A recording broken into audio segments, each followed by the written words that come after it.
not even gonna. I'm just gonna be brave. I'm just gonna be brave. Really? Yeah, I'm doing it. I'm brave. I'm being brave right now too. Okay, is it recording? Yeah. Welcome to Catholic Life Podcast. I don't wanna think about the morning, I don't wanna think about the mess in my mind. I don't wanna think about the morning, I don't wanna think about the mess in my mind. Welcome everybody, and welcome Emma Welcome, Fradd. everyone. So I've decided to invite Emma onto the show today because I'm not really good at coming up with content, and it's part of being a Catholic life, you know. And my Catholic life at the moment involves being a parent and being a student, so that takes up a lot of time.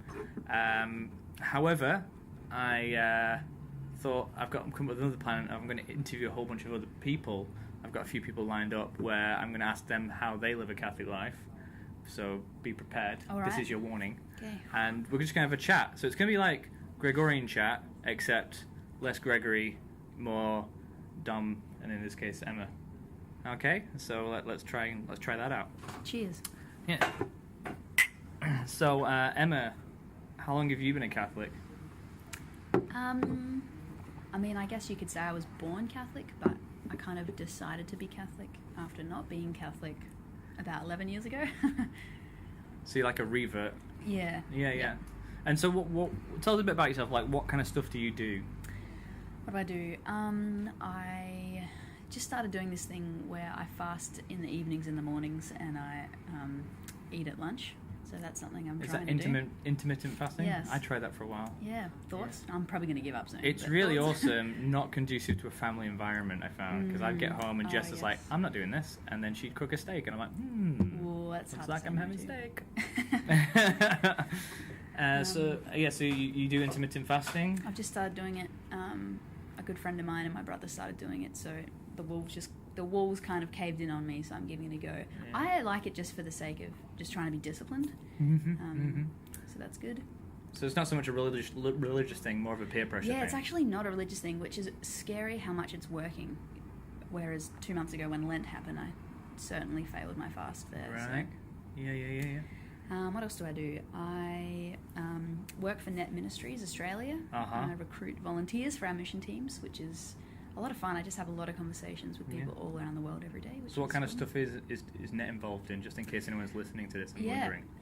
Net run retreats and journey with young people in parishes, schools and universities, and just evangelize, spreading the word of God, basically. They do it in teams. They live together. Some teams travel all around Australia. Yeah, cool.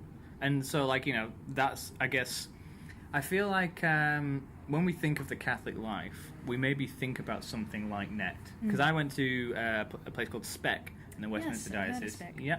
And basically, it's not so much outward-focused mission, but bringing people in, running retreats, and living a way of life. And I feel like people think, the Catholic life is kind of religious life. I'll join Net or Spec, and then I'll do the Catholic thing.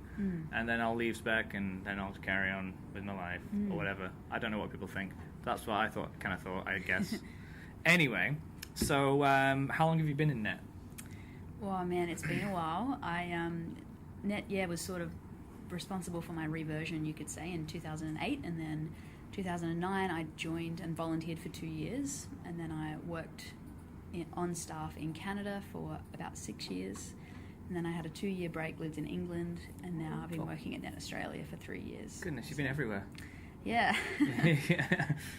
Yeah, so, and so you've been in this, I think because, like, you go out with Net all the time. Yeah. I think that's probably because, like, when I was in Spec, it felt like I was in a bit of a bubble. Oh, yes. And it's like, oh, wow. Net can still feel like a bit of a bubble. But I think it's, for 10 months, I think it's a good bubble, because it's like, particularly your peers, like you see the same people, you live with them, you work with them, but you've all been trained in this way of life to, like, pray every day personally, and then together, and, you know, have meals together, build community, which is so important. I don't know, sometimes when I hear bubble, I assume the word means, like, unhealthy. All right. Is that what you mean? What do you mean by bubble? I mean just completely unaware of, like, the outside world. Right. Because when I was in Spec, it was so intense that you didn't check news. You didn't even check your Facebook, you know? And then, so, like, you had morning prayer, evening prayer, and running a retreat all day, and then in the evening it was like pack down, reset, and hang out with the people you've been running the retreat with. Yeah. Maybe do some more like praise and worship spontaneously. It's like, wow, look at this way of life. And I had people like that I worked with that were like on the core team. They're like, this is the real life. Right. It's everything out there. There's like, no, we're the minority. It's like you can't expect people out there to be like, okay, I'm going to do morning prayer and I'm going to stop for adoration at 6:00. And it's like, I even like when I was working at the chaplaincy, I had in my early years I was really conflicted because I'm like, how can I counsel people on how to pray and stuff when my job is to run 3 prayers a day? Right. It's like literally I've got a chapel in my building. It's like it's the average person working in Starbucks or an office block, and it's like, you need to stop and pray. And it's like, no, I need to complete the task I'm working on, otherwise I get fired. It's like, yeah, that's so I had a massive conflict at the beginning. So that's kind of what I mean by bubbles. Like, right. And do you think that's a bad thing, or do you think it's okay for a period of time? I think it's only a problem when you think it's the way to live. Yeah. It's like it's a way to live, and like I mean, it was spec was like essential for my growth because I'd just converted. Like I had a pretty crazy conversion. I was maybe a bit like you, except my family was technically Anglican. Okay. Except they don't actually know what that means.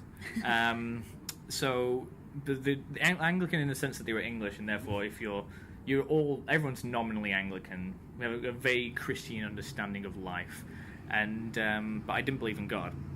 Went to university. Long story short, converted, and then I got straight into here's traditional Catholicism and here's charismatic Catholicism. You fit in this box, but not necessarily in that box. And I'm like, ah. So then, like going to charismaticism has been a massive love-hate relationship for me, my whole faith journey. But yeah, so. It's been going to spec was really helpful for me because it gave me time away from all the chaos of the world to just be like, okay, here's how you pray. Like, I didn't like the rosary at all.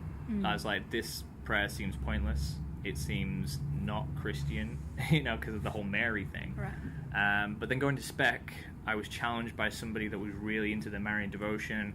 He's like, why don't you just pray it? And I was like, why don't I just pray it? Long story short, love the rosary now. I fell in love with the Eucharist, and like my I guess theological formation wasn't really there, but my like relationship was like, oh wow, it's actually founded in something, So it was essential for that. But like, I guess after all my time in ministry, I've gotten to a point now where I feel like. It's definitely not for me now. Right, yeah. I get a little bit sick of like youth ministry stuff. It's like, okay, let's play a game, then followed by a really simplistic understanding of God or Jesus or Eucharist, and it's like, why don't we focus more on the Eucharist and less on the game? And it's like it just seems so procedural and like. Right. It sounds like what you're saying is. Correct me if I'm wrong. Are you saying that you feel like you're a bit done with kind of from the beginning youth ministry? Perhaps you're ready to do more journeying with perhaps people your own age, going on the same journey you are. Yeah, and because something I kind of came to the conclusion of at the end of spec was ministry's role isn't necessarily. I feel like there's a lot of let's come down to their level. Rather than come up. Let's bring them up to our level. And so that's been like, that's kind of like my philosophy with ministry. It's like, I'm going to start a little bit higher than you can reach. And then you're going to come up to me and then you'll see what I'm talking about. Yeah. And I found that it's been fruitful, but I found that often the people that I'm talking to are like, amazed and afraid, to coin a phrase from Bishop Barron. So like, I remember leading a session on chastity for a bunch of boys, And I just went straight into chastity. I was like, this is what chastity is. Use Jason Everett, and they'd never heard this stuff before. And afterwards, they were like, yeah, I mean, I get what you're saying, and it makes sense. But they just had no ability to process that sort of information. So I guess I always go too far. Yeah, cool. I see what you're saying, though. Like, I think, there's nothing worse, I suppose, than a watered-down faith. But sometimes you've got to start somewhere, right? Yeah, and I think particularly in Australia, anyway, youth just don't care. They either hate God or they don't actually care about God. Yeah, that was definitely my experience growing up. Yeah. I think games in a school are a way of telling them, like, we're not your teachers. Yes. Like, you can be open with us. Yeah. You know, but then...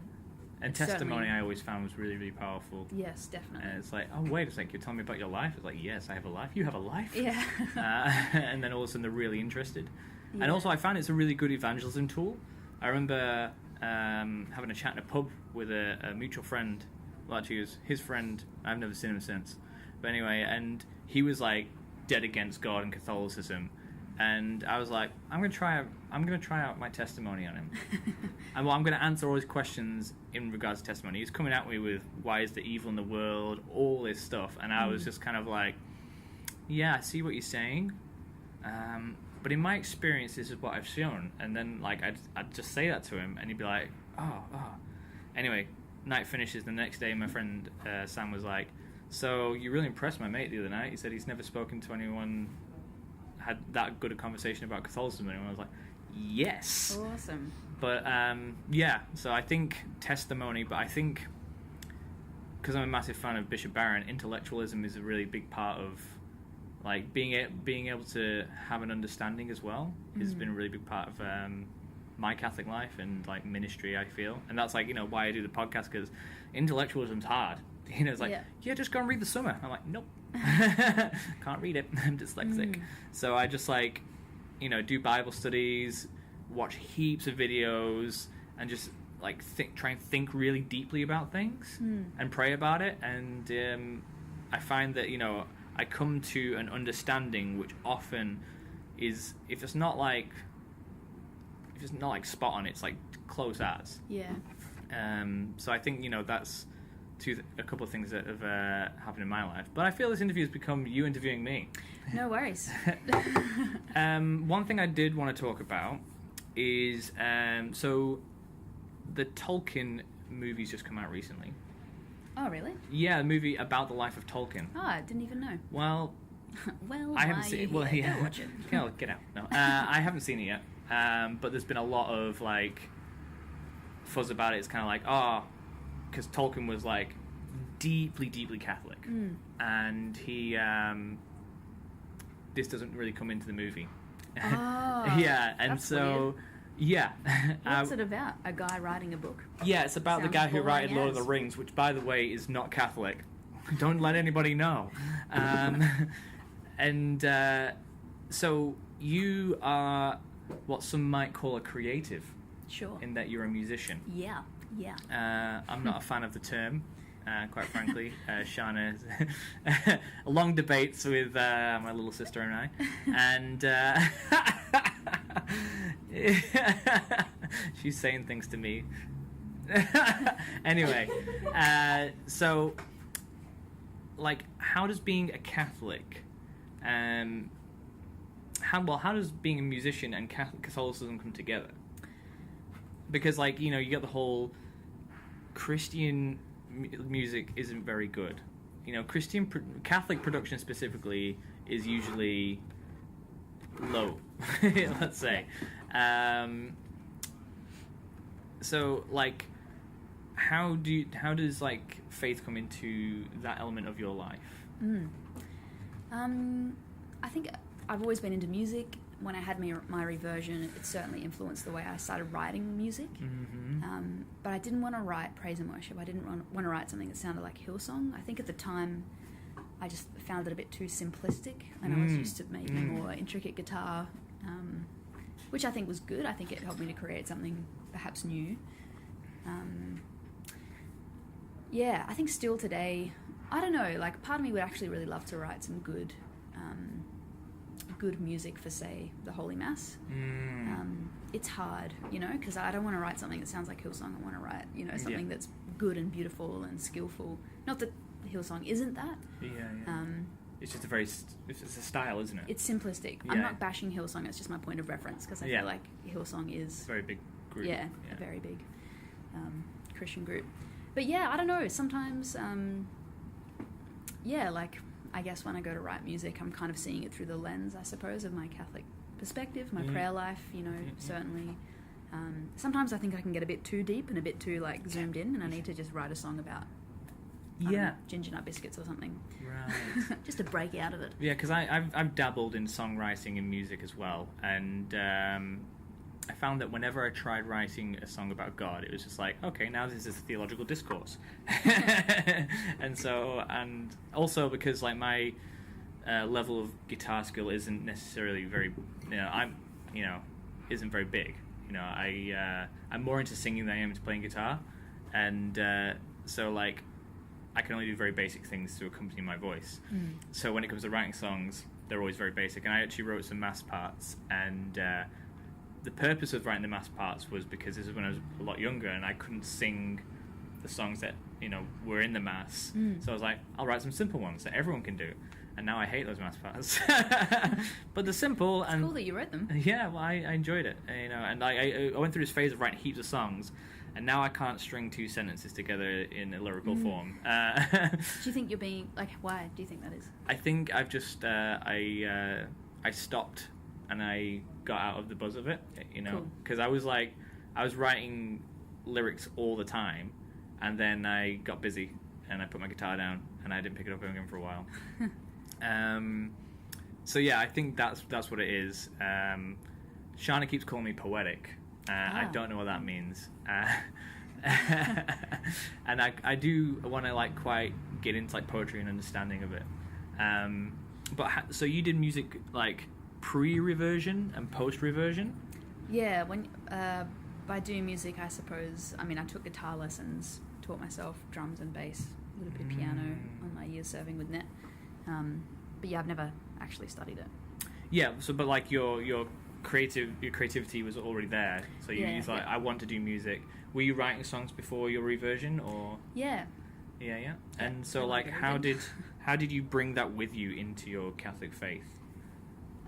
Are the songs that you I don't know about that one anymore?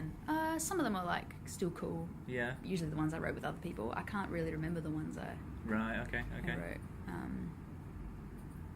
I don't know.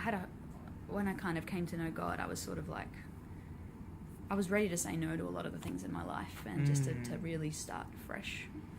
And I think songwriting was one of those things. So. Okay, so it's just a constantly developing thing.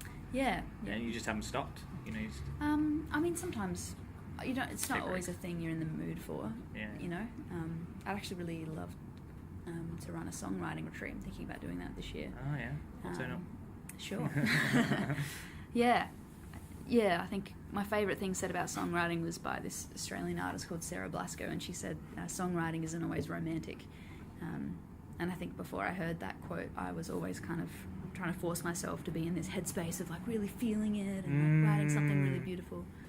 But hearing that, it was it's anything you do, you just need to practice and put effort and time in, and you don't necessarily always feel like doing it, but that doesn't mean you can't write something good. So if someone came up to you and was like, okay, what's your top tips for living a Catholic life? What are your top tips for living a Catholic life? Well, you'll probably find them very boring because you've probably heard them all before. Brilliant. Number one is definitely to pray every day. The more I live, the more I realise no human can possibly fulfill my outrageous expectations. But the Lord goes beyond that. So praying every day, spending time with Him, being bored with Him, just sitting with God, reading Scripture, praying the Rosary, praying the daily readings. 1,000%. Top tip 2 out of 10, certainly the sacraments, of course, the Mass. Right, yeah. That's just receiving God. We all know that. Yeah. So with the prayer thing, it's all just about setting time aside, really, isn't it? That's the 1,000%. the major struggle. People I think are either morning prayers or evening prayers. I'm just such a grandma and go to bed at like 9. My roommate's going to attest to that. But I'm like up at 6 a.m. ready to go. So you're allowed to pray when you know is more convenient for you. I find if I don't do it in the morning, I'll probably not do it. Right. Because I'm such a doer. The day kind of just goes. That's cool. Yeah. Yeah.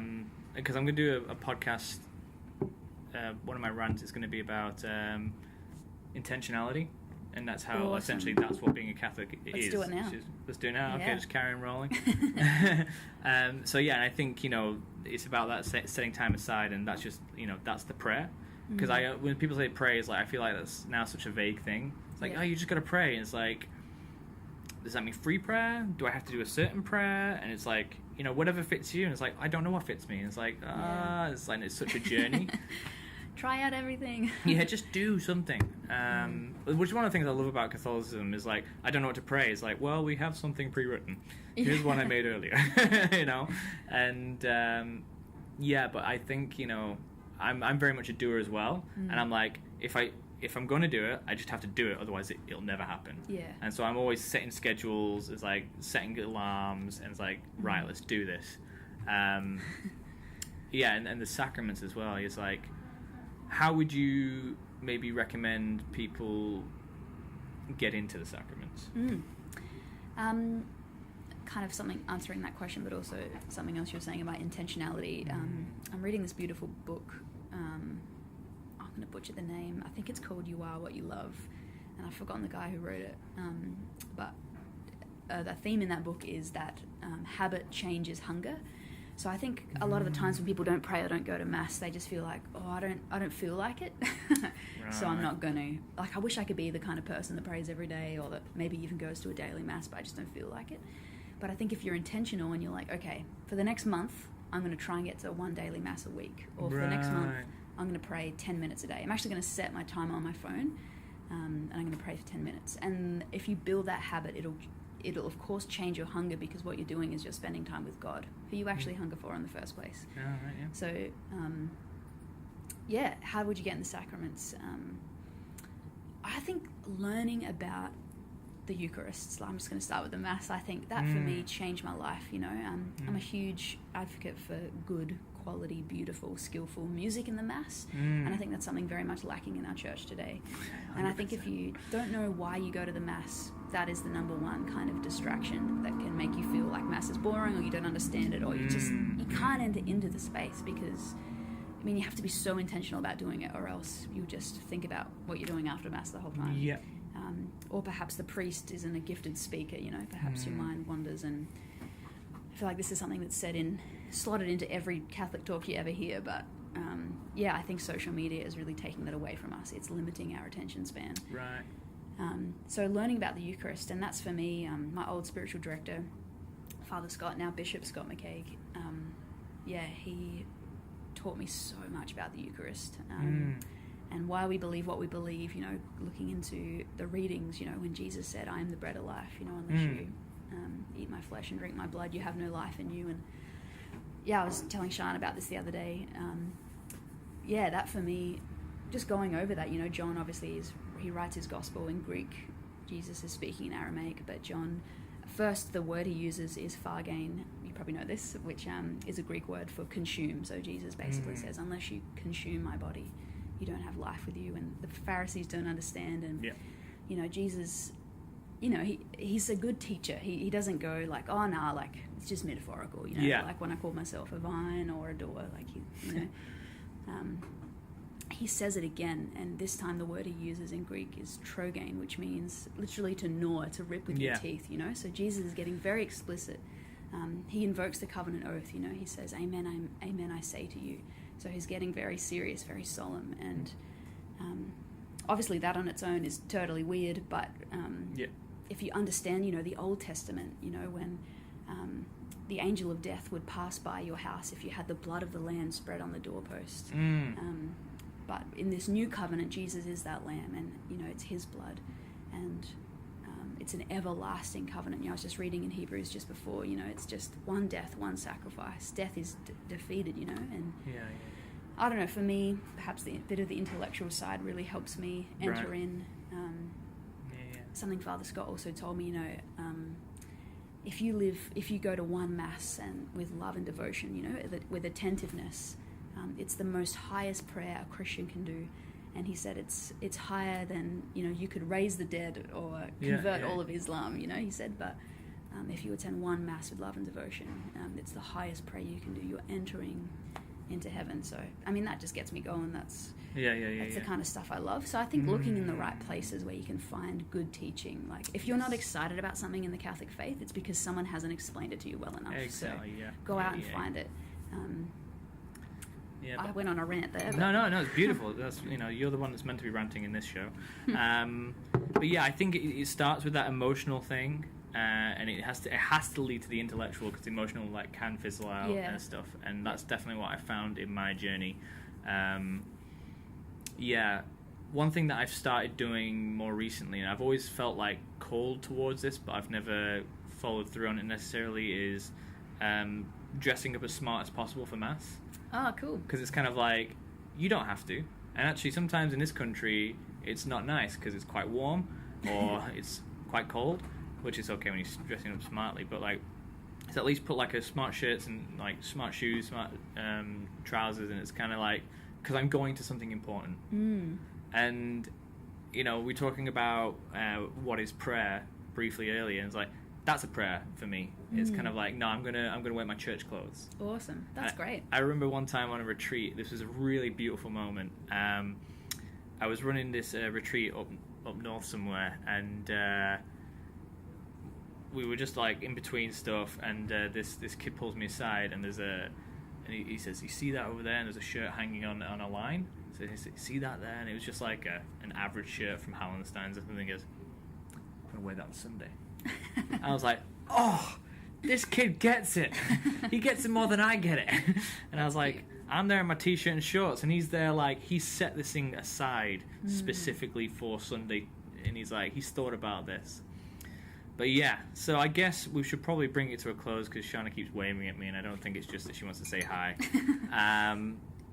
But yeah, thanks for listening, guys. Thank you so much for coming. I hope it was helpful. I didn't get to numbers 3 to 10, but next time. Yeah, next time. We'll crack it on.